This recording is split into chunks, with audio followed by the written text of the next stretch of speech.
स्वर्णोदयदीप्तिम् अखिलभुवनचैतन्यप्रसारम्। నమస్కారం. మన ధర్మం కార్యక్రమానికి స్వాగతం. ఇవాటి మన ధర్మం కార్యక్రమంలో మన ధర్మ సందేహాలను నివృత్తి చేసేందుకు మనతో పాటు ఉన్నారు ఆచార్య శ్రీ కాకునూరి సూర్యనారాయణమూర్తి గారు. గురుగారు నమస్కారం. నమస్కారం అమ్మా. గురుగారు, ఈరోజు మాఘమాసం ఆదివారం సప్తమి తిథి. ఇవాల్టి ప్రత్యేకత 3 కూడా సూర్య సంబంధితమైనవే. అయితే ఆదివారంతో కూడినటువంటి ఈ సప్తమి, భాను సప్తమి యొక్క ప్రత్యేకత ఏమిటి? సూర్యుడి ఆరాధించేటటువంటి కాలం సంవత్సరమంతా ప్రతిరోజు సూర్య ఆరాధన తప్పనిసరి. అందుకే మనవారు సూర్యోదయం, సూర్య అస్తమయం, అపరాహ్నం ఈ 3 కాలాలలో సూర్య ప్రార్థన చెయ్యాలి అన్నారు. అయితే అనివార్య కారణాల చేత కొందరికి కుదరకపోవచ్చు. అలాంటి సందర్భాలలో కనీసం ఆదివారాలు, ఒక సంవత్సర కాలంలో ఇలాంటి ఆదివారాలు 52 వస్తాయి. అలా కూడా కుదరని ఎడల ప్రత్యేక సందర్భాలలో సప్తమి తిథి ఇవి 12 వస్తాయి. 12 శుక్లపక్షం, 12 కృష్ణపక్షం. ఇవి కూడా కుదరని ఎడల ఒక్క మాసం మాఘమాసము, సప్తమి తిథి, ఆదివారము ఈ 3 కలిసినప్పుడు అద్భుతమైన యోగం అంటుంది శాస్త్రం. ఈ వివరాలని ఎక్కడ ఉన్నాయి? అగ్ని పురాణంలో చెప్పబడి ఉన్నాయి. భాను సప్తమి వ్రతం ఒక ప్రత్యేకమైన వ్రతం. ఈ వ్రతాన్ని ఎలా ఆచరించాలి, విధి విధానాలు ఏమిటి, ఇవన్నీ కూడా మనం అగ్ని పురాణంలో చూడవచ్చు. ప్రత్యేకంగా భాను సప్తమి అన్న ఈ సందర్భాన్ని పురస్కరించుకొని సూర్యోదయం కంటే పూర్వమే లేచి దేహమంతా కూడా నువ్వుల నూనె అలదుకొని స్నానం చేసే ఆ సమయంలో నీటిలో కాసిన నువ్వు గింజలు వేయాలి. ఇది మొదటి నియమం. స్నానం చేసిన తర్వాత పొడి వస్త్రం ధరించి విశ్వాసాలకు అనుకూలంగా భస్మరేఖలు అలదుకొని అనంతరం రాగి చెంబులో నీరు నింపి ఆ రాగి చెంబులో నింపిన నీటితో ఆచమనం చేసి రాగి లోహంతో సిద్ధం చేయబడిన సూర్య యంత్రమును పూజించి సూర్య సంబంధితమైన సౌరాష్టాక్షరి మహామంత్రం ఘృణి సూర్య ఆదిత్యోం, ఇదే ఆ మహామంత్రం. లేదా అరుణం, కృష్ణ యజురారణ్యకం మొదటి ప్రపాఠకానికే అరుణం అని పేరు. లేదా మహాసౌరం, లేదా సూర్య నమస్కారాలకు సంబంధించిన ఇతర శ్లోకజాలం, ఇలా ఏదైనా.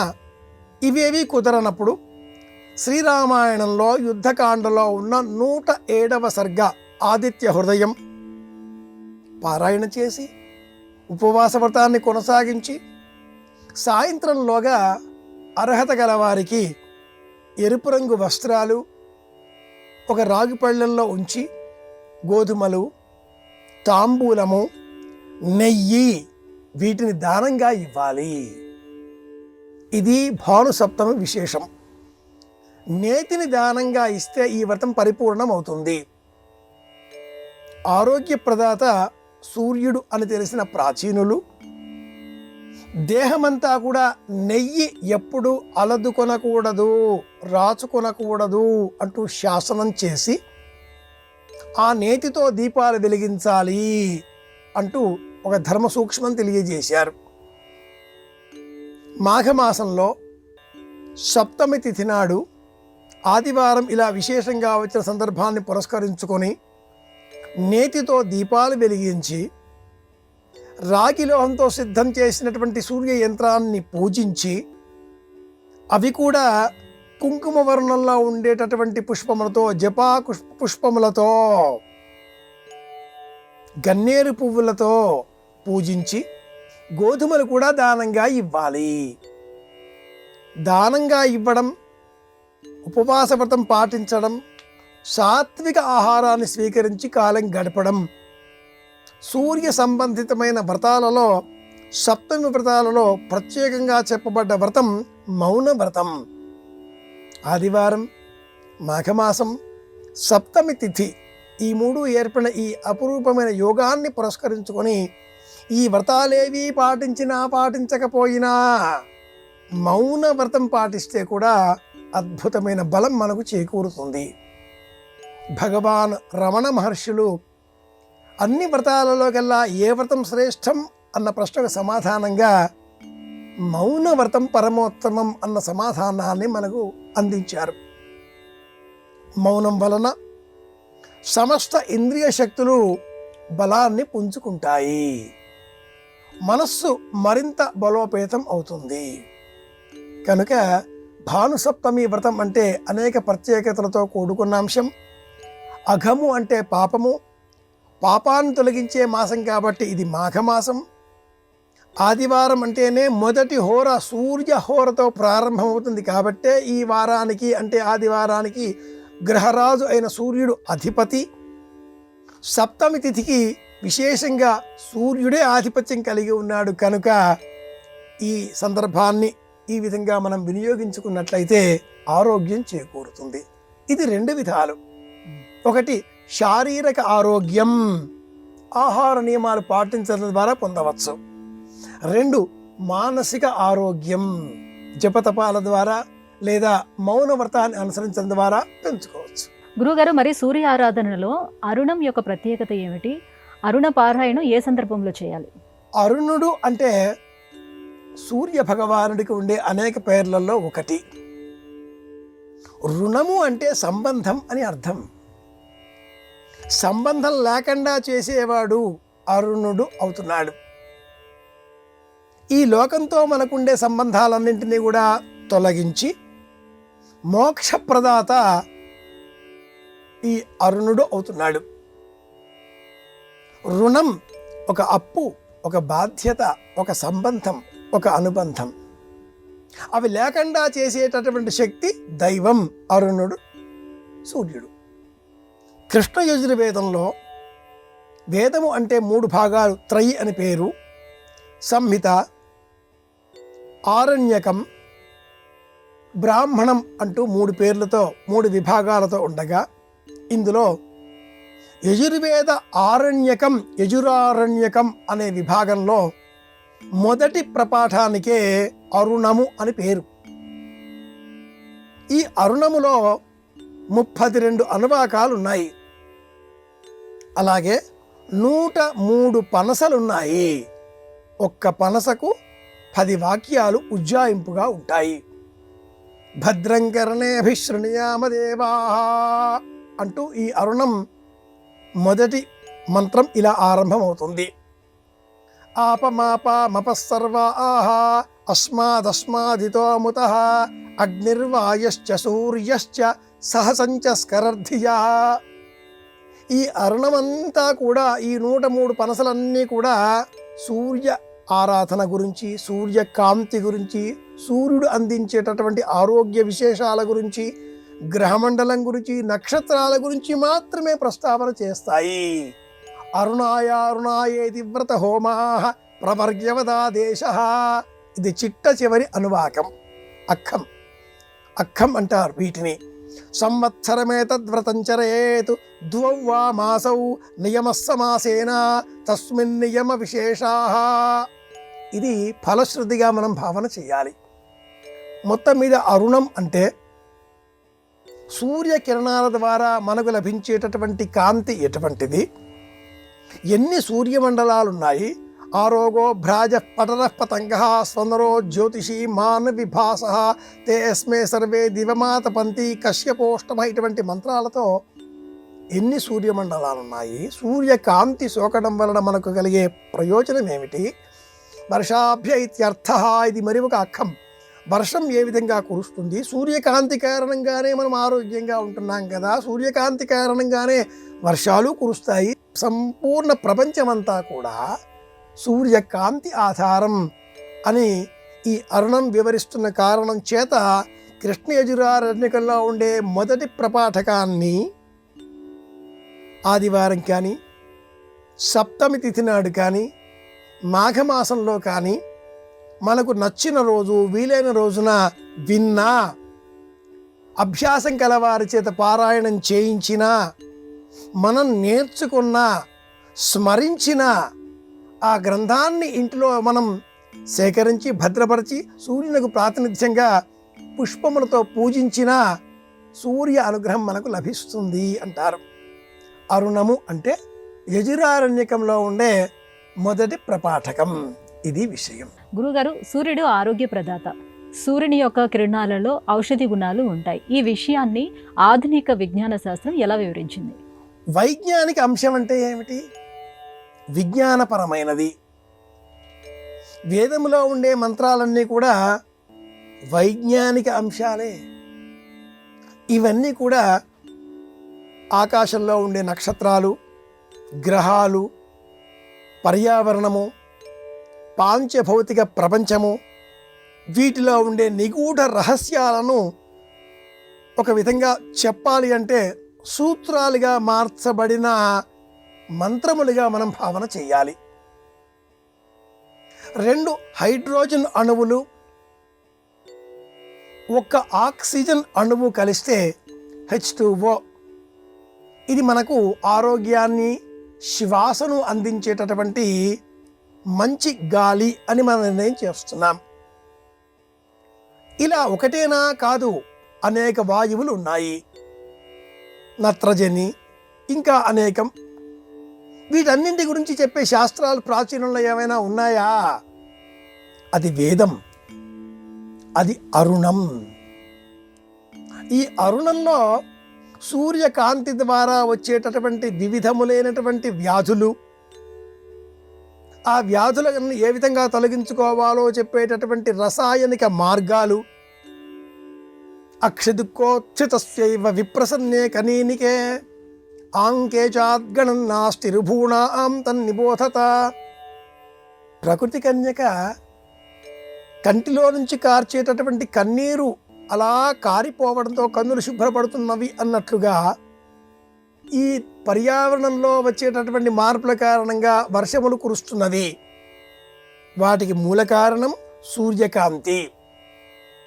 ఇది ఒకటి కాకుండా పలు విధాలుగా మనకు ఆరోగ్యాన్ని అందిస్తున్నది.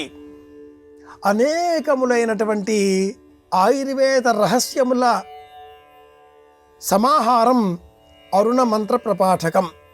దీనికి అరుణ మంత్రార్థ దీపిక అనే గ్రంథాలు, ఇలాంటివి విశ్లేషణాత్మకంగా మనం పరిశీలన చేస్తే అనేక విషయాలు తెలిసి వస్తాయి. ల్యూకోడర్మా అనే ఒక వ్యాధి, తెల్ల మచ్చలు, బొల్లి అంటూ ఉంటారు. దేహమంతా కూడా ఇలా వ్యాపించే మచ్చలు తెల్లవి. విటిలిగో అని కూడా ఆంగ్లం గుర్తిస్తుంది. బుడుపాల అనే ఒక వేరు, ఈ వేరు సేకరించి ఆవు పాలలో రంగరించి ఆ చర్మం ఎక్కడైతే ఉంటుందో అక్కడ అలది ఈ అరుణ ప్రపాఠకం చదువుతూ ఉంటే, చదవాలి తప్పనిసరిగా. ఈ కారణంగా లోన ఉండేటటువంటి రక్తనాళములు వ్యాపించి సంకోచించి కదులుతూ వాటి ద్వారా ఈ అణువులలో, దేహ అణువులలో వచ్చే మార్పుల కారణంగా ఈ వ్యాధి నయమవుతుంది. సూర్యకాంతి లోపం ద్వారానే మనకు ఈ వ్యాధులు వస్తాయి. దీన్నే ల్యూకోడర్మా అంటున్నారు. ఆధునికులు కూడా ఇలా నిర్ధారణ చేశారు. ఇది ఏనాడో గుర్తించిన ప్రాచీనులు తిప్పతీగ అనే ఆ తీగ ద్వారా కూడా అరుణాన్ని వింటూ సూర్య ఆరాధన చేస్తూ నయం చేసుకోవచ్చును అనే మార్గాన్ని ప్రబోధం చేశారు. ఈ మూలాలన్నీ మళ్ళీ మనకు అరుణ మంత్రాలలోనే ఉన్నాయి. అరుణంలో కొన్ని మంత్రాలను గర్భిణిగా ఉండేటటువంటి మహిళ వినకూడదు. అపక్రామత గర్భిణ్యః అష్టయోనీం అష్టపుత్రాం అష్టపత్నీమిమాం మహీం. ఈ అక్షరాలని మనం ధ్వనింపజేసేటటువంటి సమయంలో ఒక విశేషమైన శక్తి, వేడి ఉత్పన్నమవుతుంది. అది ఆ మహిళకు, ఆ మహిళ గర్భంలో ఎదుగుతున్నటువంటి శిశువు ఎదుగుదలకు అవరోధాన్ని కలిగిస్తుంది. కనుక చెప్పకూడదు. అనేక రహస్యాల సమాహారం అరుణం. ప్రత్యేకంగా నేటి ఆధునిక వైజ్ఞానిక శాస్త్రవేత్తలు ఈ అరుణం మీద దృష్టి సారించి తీవ్రమైన పరిశోధనలు జరపవలసిన అవసరం ఎంతైనా ఉంది. ఇది విషయం. అరుణం అంటే అనొక ఆరోగ్య రహస్యాల సమాచారాల పుట్ట అని చెప్పాలి. గురువుగారు, ప్రాణస్య ప్రాణః అని సూర్యుడిని వేదాలు అభివర్ణించాయి. ఇందులో ఉన్నటువంటి ఆంతర్యం ఏమిటి? ప్రాణస్య చ మే ప్రాణో భూయాత్ చంద్రమా షడ్ఢోత సరతూన్ కల్పయాతి. ఈ మంత్రం అరుణంలో రాదు, కానీ సూర్య భగవానుడిని మనం ఎప్పుడు సంబోధించే సందర్భమైనా కూడా ప్రాణులకు ప్రాణం అన్నట్టుగా సంబోధన చేస్తూ ఉంటాం. ఎందుకు ఇలా? ప్రాణము అంటే నీరు అనే అర్థం ఒకటి ఉంది. నీటిలో ఉండేటటువంటి శక్తికి ప్రాణశక్తి అని పేరు.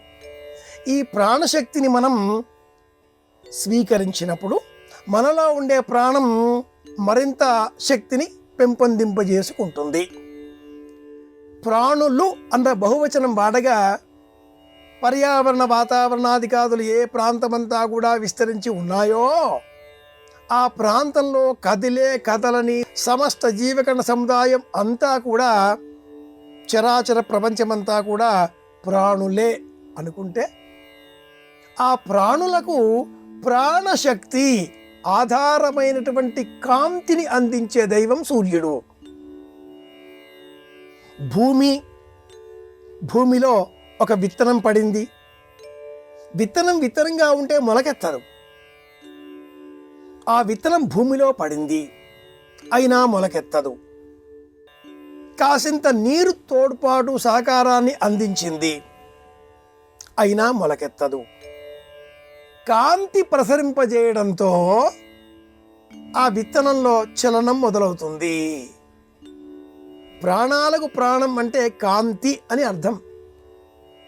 ఇప్పటికీ మనోవేగాన్ని కాంతి కిరణ వేగంతో పోల్చి దూర తీరాలలో ఉండే నక్షత్రాల దూరాలను కూడా కాంతి కిరణ వేగంతో లెక్కిస్తూ ఉంటారు. కాంతి కిరణం అంటేనే ప్రాణము అని అర్థం. ప్రాణస్య చ మే ప్రాణో భూయాత్. ప్రాణులకే ప్రాణం కలిగినటువంటి ఆ సూర్య భగవానుడి కాంతి పరోక్షంగా చంద్రుని మీద పడి చంద్రమా షడ్ఢోత. ఆ కాంతి కిరణాల కారణం చేత ఈ చంద్రుడు అమృతమయమైన కిరణాలతో మనకు ఆరోగ్యాన్ని అందిస్తున్నాడు. ప్రత్యక్షంగా ఆరోగ్యాన్ని అందించే పరమాత్ముడు సూర్యుడు. సూర్యకాంతి కారణంగా దేహం మెలనిన్ అనే పదార్థాన్ని పెంచుకుంటుంది. చెట్లు లేదా పొదలు, తీగలు కిరణజన్య సంయోగక్రియ ద్వారా పిండి పదార్థాన్ని పెంపొందింపజేసుకొని ఎదుగుతాయి.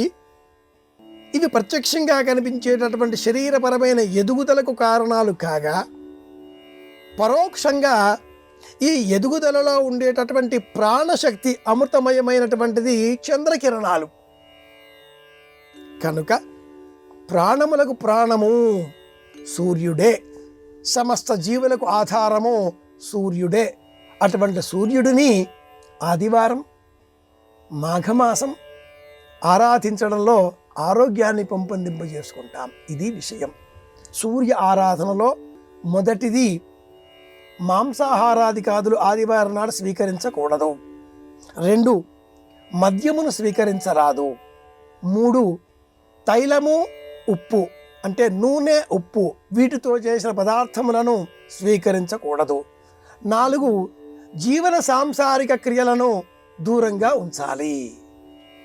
ఇవి 4 నియమాలు ఆదివారం నాడు పాటిస్తే ఆరోగ్యం చేకూరుతుంది. గురుగారు, శివ సంబంధిత స్తోత్రాలలో నమ్మక చమకాలకు ఉన్నటువంటి ప్రత్యేకత ఏమిటి? ఈశ్వరుడు అనగానే నశ్వరమైన దైవం, అలాగే అశాశ్వతమైనప్పటికీ సంపదను అనుగ్రహించే దైవం, ఇలా మనం భావన చేస్తూ ఉంటాం. శివ అంటే రేపు అని అర్థం. రేపు లేదు ఆ స్వామికి, ఎప్పుడూ ఉంటాడు కాబట్టి ఈశ్వరుడు. ఈశ్వర సంబంధంగా ఉండేటటువంటి స్తోత్రాలన్నింటిలోకెల్లా కూడా కృష్ణ యజుర్వేదంలో చతుర్థ ప్రశ్నలో ఉన్న పంచమ ప్రపాఠకం నమకం. ఇందులో 11 అనువాకాలు ఉన్నాయి. నమస్తే రుద్రమన్యమ ఉతో తైషవే నమః, నమస్తే అస్తు ధన్వనే బాహుభ్యాముతతే నమః. ఈ రెండు వాక్యాలకు, రెండు పాదాలకు కలిపి రుక్కు అని పేరు. యజుర్వేదములో ఉండే మంత్రాలకు యజుస్సులు అని పేరు. ఋగ్వేదములో ఉండే మంత్రాలకు రుక్కులు అని పేరు. కానీ ఈ నమకములో మాత్రమే రుక్కులు యజుస్సులు కలిసి ఉన్నాయి. నమకములో 170 మంత్రాలున్నాయి. నమో హిరణ్యబాహవే సేనానాం పతయే నమో నమో ఇది ఒక మంత్రం. నమక్క పర్దినేచ పులస్తయేజ ఇది ఒక మంత్రం. నమో హిరణ్యబాహవే ఇది ఒక మంత్రం. ఇలా విడివిడిగా నమ సోమాయ చ రుద్రాయ చ, నమస్తామ్రాయ చ రుణాయ చ, నమ శంగాయ చ పశుపతయే చ, నమ ఉగ్రాయ చ భీమాయ చ, నమోగ్రే వధాయ చ దూరే వధాయ చ. ఇది 8వ పనస 11ంటిలో. ఈ 170 మంత్రాలు విడివిడిగా ఉన్నప్పటికీ మొదటి 5 రుక్కులు అని పేరు. పరితే ధన్వనో హేతిరస్మాన్ వృణక్త విశ్వతః ఇది 15వ రుక్కు. ఈ 170 మంత్రాల సమాహారానికి కలిపి చతుర్థ ప్రశ్నలో పంచమ ప్రపాఠకంగా ఉండేటటువంటి ఈ మంత్ర సముదాయానికే నమకము అని పేరు. ఇందులో నా నా నా అన్న మాట మాటిమాటికి వస్తూనే ఉంటుంది. ఇదే చతుర్థ ప్రశ్నలో 7వ ప్రపాఠకంలో చ చ చ అన్న శబ్దం మాటిమాటికి ఉంటుంది. చమకము అన్నారు పెద్దలు. ఇందులో కూడా 11 అనువాకాలే ఉన్నాయి. ఈ రెండింటినీ కలిపి రుద్రాధ్యాయము అన్న పేరిట శివాభిషేకంలో స్తోత్రం, వైదికపరమైన స్తోత్రం అని మనం వినియోగిస్తూ ఉంటాం. ఇది విషయం. గురుగారు, సాక్షాత్తు విష్ణుమూర్తి సూర్యుడిగా గోచరమవుతున్నాడని చెబుతున్నారు. శ్రీమన్నారాయణుడు సూర్యుడిగా ఎలా మనకు వ్యక్తమవుతున్నాడు? సూర్యుడు మనకు తెలిసి విష్ణు స్వరూపము. జ్యేష్ఠదా సవిత్ర మండల మధ్యవర్తి నారాయణ సరసిదాసన సన్నివిష్ట కేయూరవాన్ మకరకుండలవాన్ కిరీటి హారి హిరణ్మయ వపుధృత శంఖుచక్రములు ధరించిన రూపంగా సూర్య సంబంధితమైన స్తోత్రావళి ఇలా వర్ణిస్తూ ఉంటుంది. సూర్యనారాయణమూర్తి కర్మసాక్షి, ప్రత్యక్షంగా మనకు దృగ్గోచరం అయ్యేటటువంటి శ్రీమన్నారాయణమూర్తి అంటూ వైష్ణవ ధర్మావలంబులు కీర్తిస్తూ ఉంటారు. అయితే నమకములోని రూపాలే, మంత్రాలే సూర్య మంత్రములు అని మనకు కాళాయ కల వికరణాయ నమో బల వికరణాయ నమో బలాయ నమో బల ప్రమథనాయ నమః సర్వభూతదమనాయ నమో మనోన్మనాయ నమః. ఇవి 11 నామాలు. రుద్ర సంబంధితమైనవి, సూర్య సంబంధితమైనవి. ఆయన కాలాధిపతి. అందుకే సూర్య ప్రస్తావన ఎప్పుడు వచ్చినా కూడా హరిహర బ్రహ్మాత్మకస్య మిత్రాది 12 మాసాధిపతిస్య అట్లాగా చెబుతూ ఉంటారు. సూర్యుడు హరిహరాత్మకంగా ఉండేటటువంటి స్వరూపం. సూర్య ఆరాధన, శివారాధన ఒక్కటే. అందుకోసమే మాఘమాసంలో సప్తమి సూర్య ఆరాధన, రససప్తమి సూర్య జయంతిగా మనం పాటిస్తూ ఉంటాం. మాఘ ఆదివారాల వ్రతం ప్రత్యేకంగా తెలియజేస్తూ ఉంటాం. వీటికంటే మించి ఈ మాఘమాసంలోనే మహాశివరాత్రి పర్వదినాన్ని కూడా నిర్వహిస్తూ ఉంటాం. శివారాధన అంటేనే సూర్యారాధన, సూర్యారాధన అంటేనే శివారాధన. అంతేకాని సూర్య పరమాత్ముడి రూపాన్ని చూచినప్పుడు నామాలు పెట్టేయడం, సూర్యుడు అంటే వైష్ణవ స్వరూపం, విష్ణు స్వరూపంగా భావన చేయడం ఇది సరైన విషయం కాదు. దేవతలు నిలువుబొట్టు, అడ్డుబొట్టు అనేటటువంటి నియమాలకు అతీతంగా ఉండే దైవాలు. వారికి మనం బొట్లు పెట్టి మతాలకు లోబడి ఉండేవారిగా విభజించడం ఇది నిర్హేతుకం, అసంబద్ధం, అధర్మం కూడా అని చెప్పుకోవాలి. గురువుగారు, ఇవాళ మన ధర్మం కార్యక్రమంలో మాకు వచ్చినటువంటి ధర్మ సందేహాలన్నీ కూడా నివృత్తి చేసినందుకు ధన్యవాదాలండి. కృష్ణార్పణం.